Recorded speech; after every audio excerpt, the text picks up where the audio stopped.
नमस्कार दोस्तों, I hope you all are fit and fine. आज मैं आप सभी के साथ एक बात शेयर करना चाहता हूँ। बहुत इंपॉर्टेंट बात है।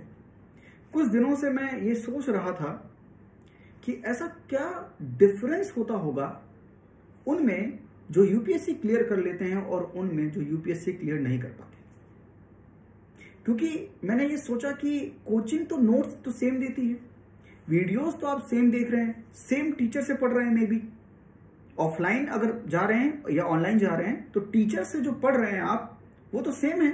यानी आप सभी किसी टॉपिक के ऊपर इंफॉर्मेशन ले रहे हैं, नोट से पढ़ रहे हैं उस चीज को।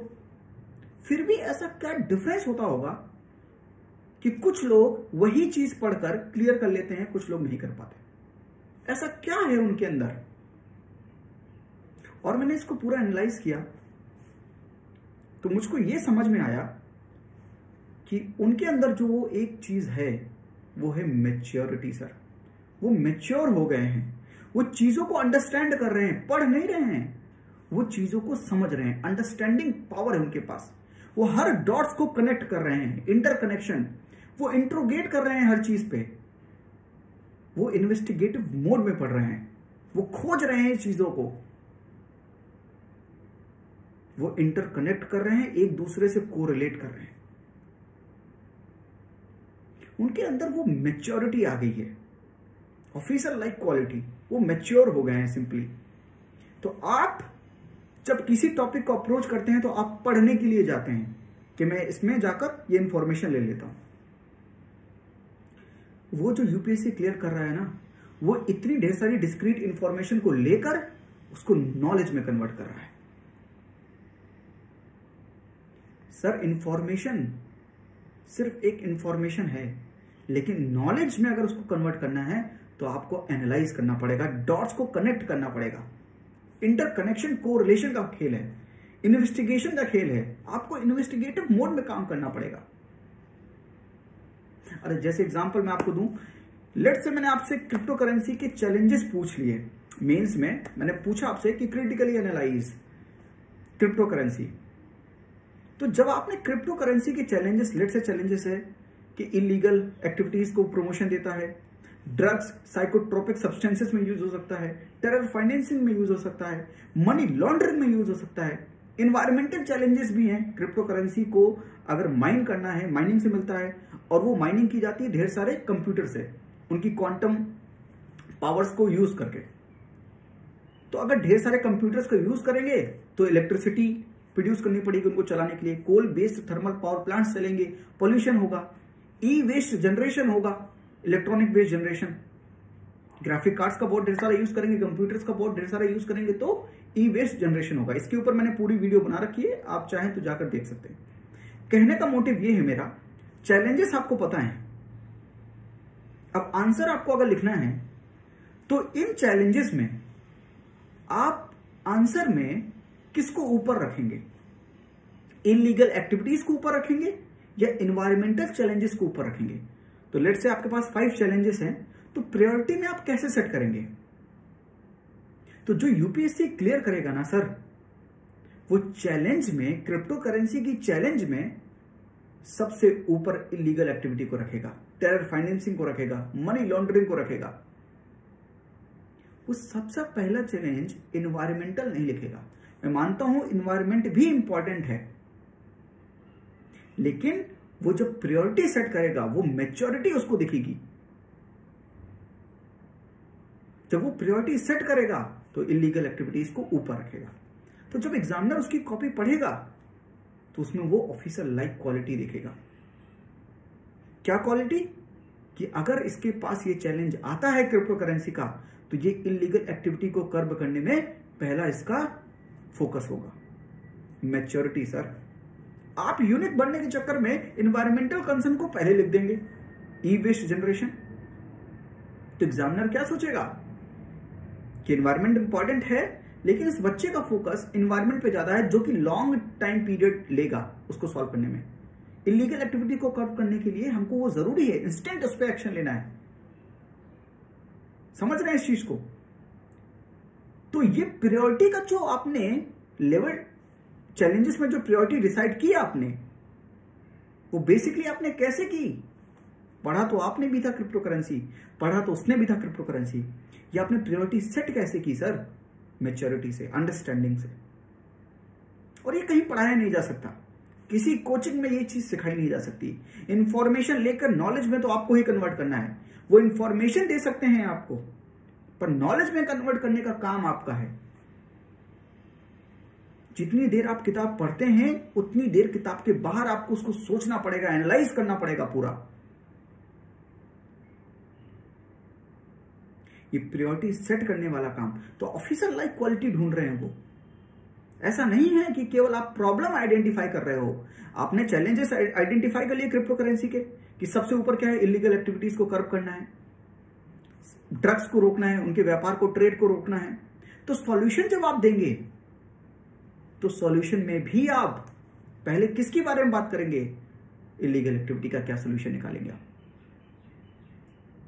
तो माइंड सेट जो होगा वो वैसे ही काम करेगा जैसे, तो कहते हैं ना कि आईएएस तो बस एग्जाम के बाद मोहर लगती है कि आप आईएएस बन गए हैं। पर्सनैलिटी तो आपकी पहले ही डेवलप हो जाती है। तो आप पर्सनैलिटी डेवलप करके जाते हो, बस मोहर लगवा लेते हो कि यस मैं अब आईएएस हूं।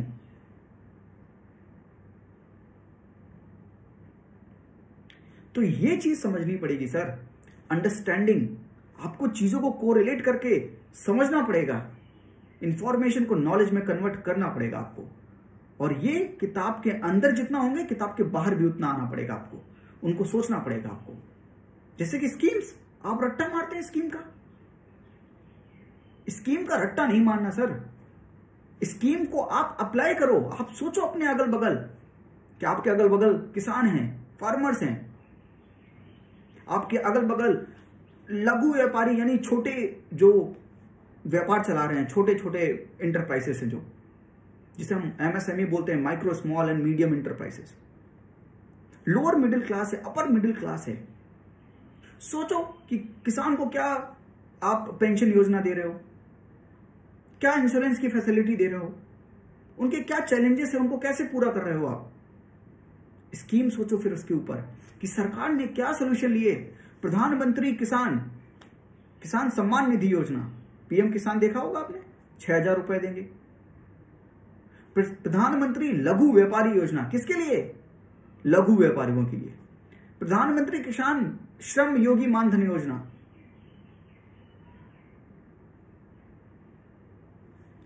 सर स्कीम आप पढ़ेंगे, रट्टा मारेंगे, अप्लाई करेंगे नहीं। आप अप्लाई नहीं करेंगे तो आप हर जगह कोड भी नहीं कर पाएंगे वो स्कीम को, क्योंकि आपने एनालाइज तो किया नहीं है। अब जैसे आपसे जीएस पेपर 1 सोशल इश्यूज में विमेन एम्पावरमेंट की बात करेगा वो, तो अगर आपने स्कीम को एनालाइज किया होता तो आपको एक स्कीम आपने पढ़ी होगी, सुकन्या समृद्धि योजना। उसमें क्या है कि शुरुआत से ही कुछ फैमिली पैसा डालेगी, कुछ गवर्नमेंट पैसा डालेगी। जब वो बच्ची 18 साल की हो जाएगी तो 50% ऑफ द अमाउंट उसको दे दिया जाएगा। जब वो 21 ईयर्स की हो जाएगी तो उसको 100% ऑफ द अमाउंट दे दिया जाएगा। तो 21 साल में ही क्यों वो पूरा अमाउंट दे दिया जाएगा? सोचो, उसको सोचो ना यार कि 21 साल में क्यों, 18 साल में क्यों नहीं पूरा अमाउंट दे देते? क्योंकि गवर्नमेंट चाहती है कि लड़कियों की जल्दी शादी ना की जाए, 21 साल तक उनको रोका जाए। इसलिए 21 साल में वो पूरा पैसा दे रहे हैं ताकि फैमिली भी फिर जबरदस्ती नहीं करेगी, क्योंकि 50% अमाउंट अभी रुका हुआ है, तो चाहेंगे कि पूरा पैसा इसको मिल जाए। उससे क्या बेनिफिट्स होंगे? गर्ल की एजुकेशन अच्छे से हो पाएगी, साथ में ही वो एजुकेशन जो उसने प्राप्त की है वो हमारी कंट्री के लिए यूटिलाइज भी हो सकेगी, वो हमारे लिए असेट का काम करेगी। अदर चैलेंजेस क्या है? टोटल फर्टिलिटी रेट कम हो जाएगा, क्योंकि जो फर्टिलिटी पीरियड होगा वो डिक्रीज हो जाएगा, क्योंकि शादी पहले नहीं हो रही है। मैटरनल मोर्टेलिटी रेट कम हो जाएगा, नियोनेटल मोर्टेलिटी रेट कम हो जाएगा, चाइल्ड मोर्टेलिटी रेट कम हो जाएगा।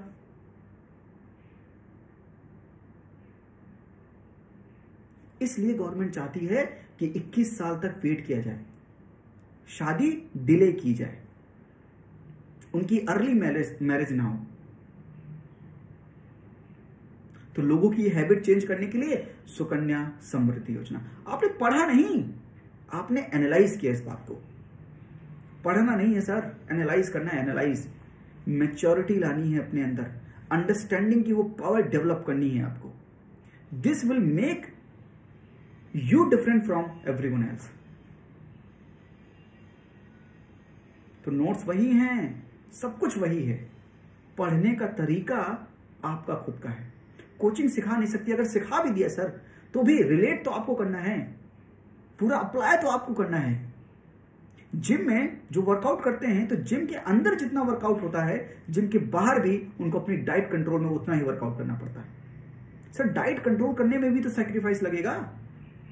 तो जितना किताबों के अंदर रहना है उतना ही देर किताबों के बाहर रह के इमेजिनेशन में भी रहना है, सोचना है, इन्वेस्टिगेट करना है, एक दूसरे से कनेक्ट करनी है डॉट्स। तो 4-5 चीजें आप सीख लीजिए। मैच्योरिटी, अंडरस्टैंडिंग डेवलप कीजिए, इंटरकनेक्शन कीजिए, कोरिलेशन कीजिए एक दूसरे से, और इन्वेस्टिगेटिव मोड में पढ़िए सर। इन्वेस्टिगेटिव मोड में आप निकाल सकते हैं एग्जाम, और आप ही निकालेंगे ये एग्जाम, ट्रस्ट कीजिए। क्योंकि यूपीएससी एक एग्जाम नहीं है, इट्स अ मैराथन। 1 साल तो एग्जाम का ड्यूरेशन और 1 साल की प्रिपरेशन, और फिर नहीं हुआ इंटरव्यू में भी अगर नहीं हुआ तो अगेन प्री दो। तो एग्जाम नहीं है, ये मैराथन है। और आपको अपनी चीजें, अपनी इंफॉर्मेशन रिटेन करके रखनी है यहां पर, तो उसको नॉलेज में कन्वर्ट करके आप रिटेन करके रखिए। तो आई होप कि मैंने आज आपको एक इंपॉर्टेंट मैसेज दिया है, शायद ये आपकी हेल्प कर सके। तो थैंक यू, नमस्ते, जय हिंद।